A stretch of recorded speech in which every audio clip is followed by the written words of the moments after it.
To our delight, House Speaker Mike Johnson, Mr. Speaker, thanks for joining us this morning. Good morning. Glad to be with you as always.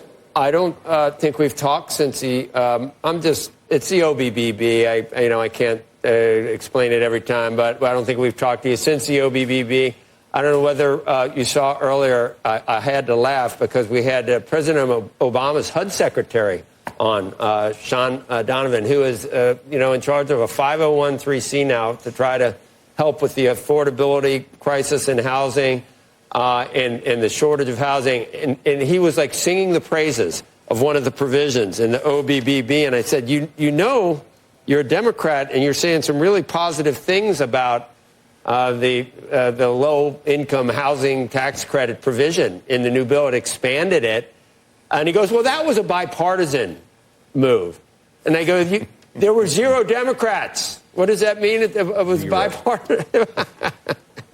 But he couldn't help himself. He said that's the answer, not freezing rent like the candidates in New York for the mayoral race are talking about, but what's in the bill. Why, did you tell people that was in there, Mr. Speaker, or the media just doesn't say what's in there? Well, the reason we named it the One Big Beautiful Bill is because there's so much in it for everyone. And I'm delighted to hear the former HUD Secretary sing the praises of the bill. There are a lot of praises to sing, and everyone will be singing that tune.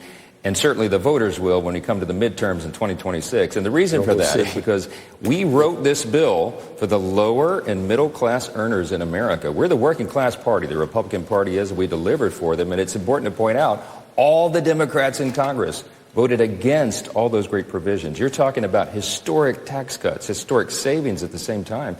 But what it means for the typical family in America, an additional average $13,000 in their pocket at the end of the year in take-home pay. You're talking about the child tax credit. 91% of Americans will benefit from the increase that we did there. Seniors got tax relief. No tax on tips and overtime. And things that they're really going to mean a lot to people. And it's going to be jet fuel to the U.S. economy. You're beginning to see just the enthusiasm that the passage of the bill has sparked. This is the beginning of a great run for America. President Trump called me early this morning. We were doing a victory lap together on the phone about the passage of the rescission bill late here last night.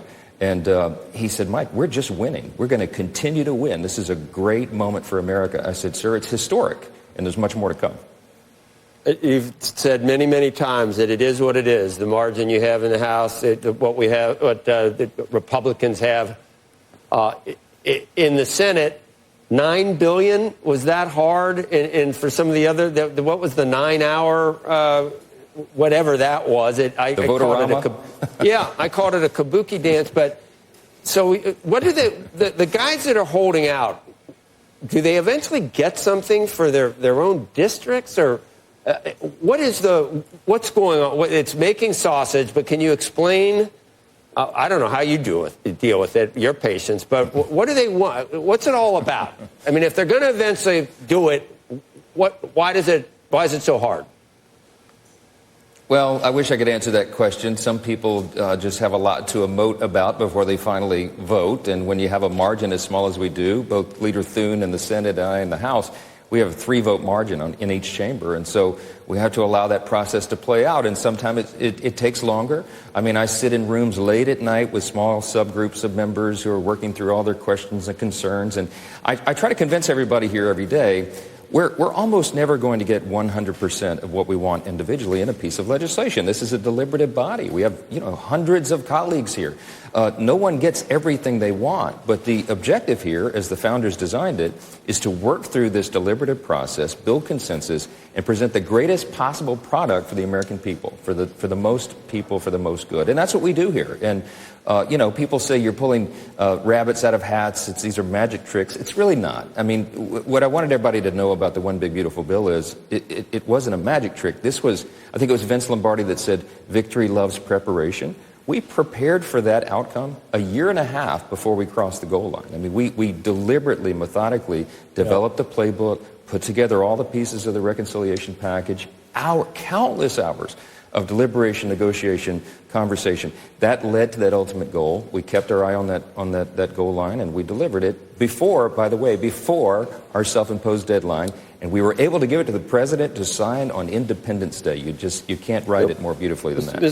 Mr. Speaker, I know that in terms of just whether there's a schism in MAGA world or in the Republican Party, I think the president echoed your comments about any additional documents related to this obsession with the Epstein files. He said it. I think he's saying today basically the same thing you said, that any pertinent things, if the court allows to produce any pertinent grand jury testimony subject to the court approval. And you said that too. And do you expect that to happen? I mean, how does this play out? It's everywhere. It's, leads to all, Drudge. It's all over the place with, sirens on Drudge. Woo, woo, woo, because someone drew in 2003, might have drawn a picture of a body letter before the guy even, all the real info hadn't even been out at that point, I don't think, about this guy.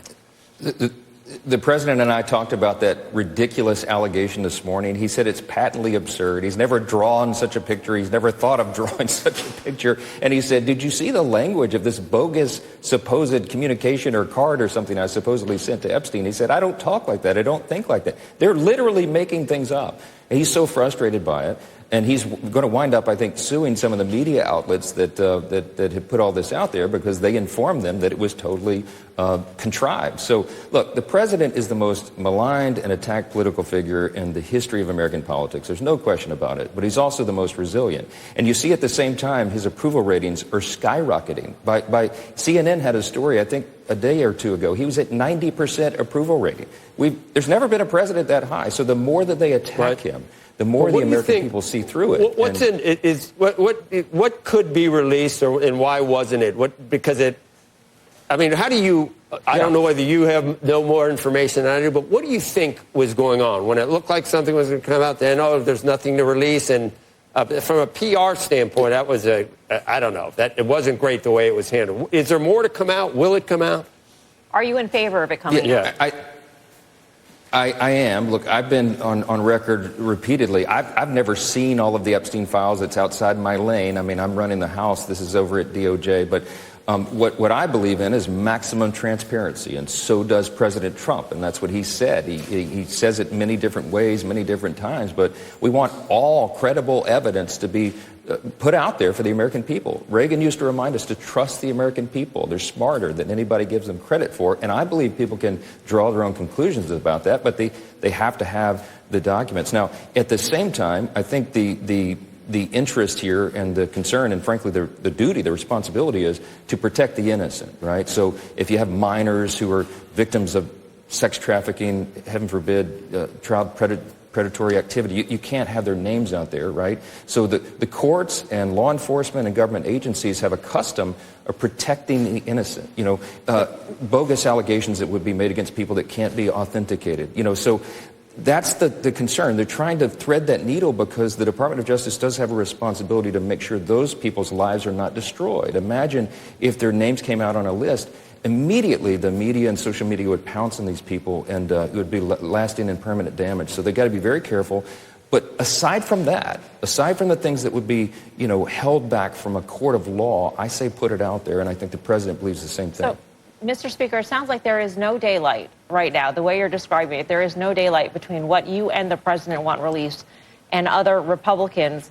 But there is a portrayal that there is a schism going on in the Republican Party. I mean, Representative Norman sided with Democrats in trying to amend the crypto legislation to force the release of all of the Epstein files. I mean, this is playing out in Congress. And to the extent that this impedes your ability to advance the Republican legislative agenda, how do you repair that rift if it sounds like there is no daylight between what you and the president want released and what other members of Congress want released? Well, and there's no daylight between us and Ralph Norman. I spent hours with Ralph. He's a dear friend yesterday. What Ralph was trying to do, he told me, he said, honestly, when the Democrat amendment came up, which was in the Rules Committee, not to get too deep in the weeds, but we were working on the rescission package. That was the clawback, fraud, waste, and abuse in federal spending. The Democrats tried to hijack the hearing. So the other Republicans on the Rules Committee did what they're supposed to do, and that is protect our legislative process and get the spending cut bill to the floor. Ralph just kind of made a spontaneous decision. The amendment was kind of dropped in at the very last minute. He hadn't given a lot of thought, but he said, well, I'm for transparency. I'll vote for that.